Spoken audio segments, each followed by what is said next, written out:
From England, my brother set up the Zoom calls every Sunday. Our boisterous lockdown ritual.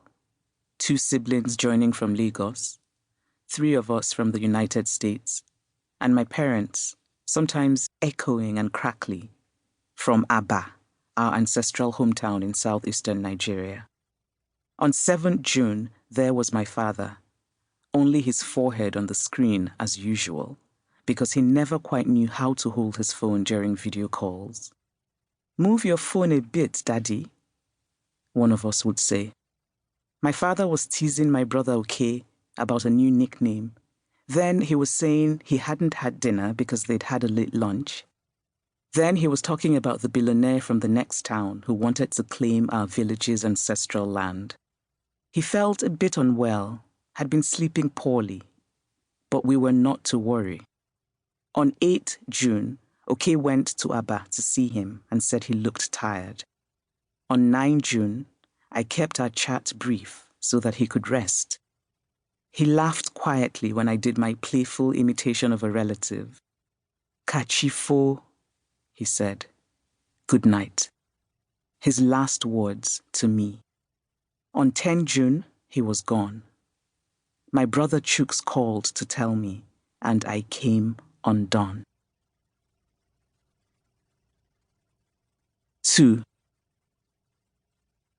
My 4-year-old daughter says I scared her. She gets down on her knees to demonstrate, her small clenched fist rising and falling, and her mimicry makes me see myself as I was, utterly unraveling, screaming and pounding the floor. The news is like a vicious uprooting. I am yanked away from the world I have known since childhood, and I am resistant. My father read the newspaper that afternoon. He joked with Okay about shaving before his appointment with the kidney specialist in Onitsha the next day. He discussed his hospital test results on the phone with my sister Ijoma, who is a doctor.